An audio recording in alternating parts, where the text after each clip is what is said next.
Oh. Well, how you doing, CAREY? Great. Good to see you. Good to see you. Tell me a little bit, obviously, about your golf game here.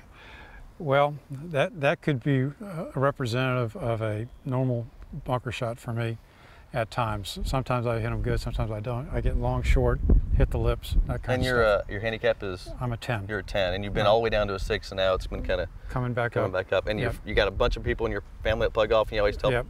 You said you're the worst golfer in your family? Definitely, without a doubt. And this is a tough part of your game. Tell me about your bunker game. You said you're having some trouble with that. Well, my bunker game is this. I mean, like this sand is fairly hard, so it should be, setting up is, you have to adjust how much you open your face so you get the bounce. And I've always been taught if it's a harder sand to keep your face more closed.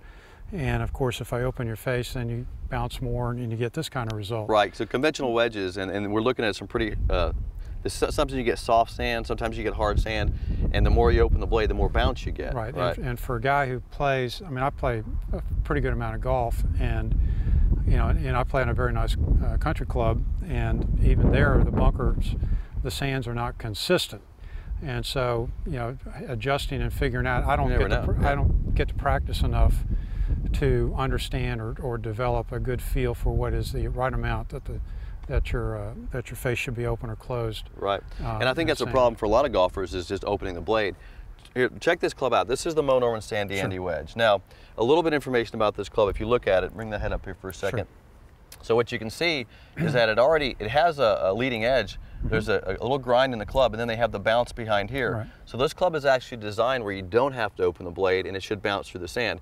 The key to this club is really not opening the sand, opening the face, opening your stance. It's really being pretty square to it, keeping the blade square, and just hitting a little bit behind the golf ball. It should bounce the ball right out. So what I want you to do is hit a couple shots for me. And this will work in both like softer sand, more It should work in any sand. It's going to just depend how far you get behind the ball, depending on the texture of the sand.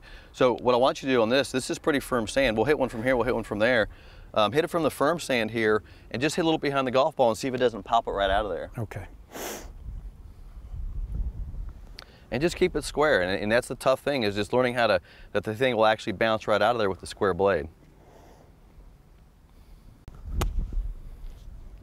And you know what's funny about that one is you actually hit a little too far behind it, but it got it right out of the sand. That's the good thing about this club, is even when you're not perfect with it, it'll knock it right out. And it rolled the right distance. So yeah, it did. And this one I put on a really tight lie for you there. See if it bounces out of there.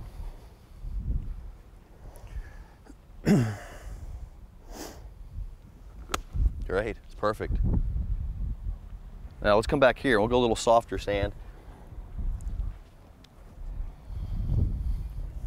And the key is squaring up. The blade sits perfectly. It has bounce on it. Just hit a little behind the ball. That's all you got to do. That's the best one you've hit right there. Yeah, that one felt really It had a little spin on it. It's perfect. Yep. And I'm looking at this divot here, and see how it just bounced right through there with that little bounce there? Real easy, slide right through. Tell me about how that felt. It felt really well. It felt really good. It was easy to hit, and a lot of times when you're hitting off a harder sand, with the bounce, it makes your club go up and you hit the little scully shot. So, but this lets you get underneath it pretty easy. Yeah. So compare it to this wedge. Now you've hit shots with this one off the same lie and that one. Compare it for me. This one. Better club. It comes right through there. Yep. Great. Well, thanks for coming out and trying our club. Well, thanks. Thanks for having me. You bet. Good to see you. So with the conventional wedge, as you saw with CAREY, he talked about all the things you have to do to really hit a conventional wedge correctly, which is open the face, figure out how far it's going to go, open your stance, and then cut across it. And as you saw, he had some trouble doing that. With the Moe Norman wedge, really you have to worry about one thing. Once you square it up and square the blade of the club up, hitting the proper distance behind the ball. And once he did that perfectly, he hit the best shots out of both wedges. So it really helped CAREY understand that you really don't have a lot to do with this wedge. It's basically just square it up and then hit 1 inch behind the ball, and the ball should just bounce right out and get on the green. I think the weight of the club really helped him as well. He could kind of feel the weight, and by not opening the blade, by keeping it square, he was able to actually hit really nice distance on his shots as well. So the Moe wedge really helped him.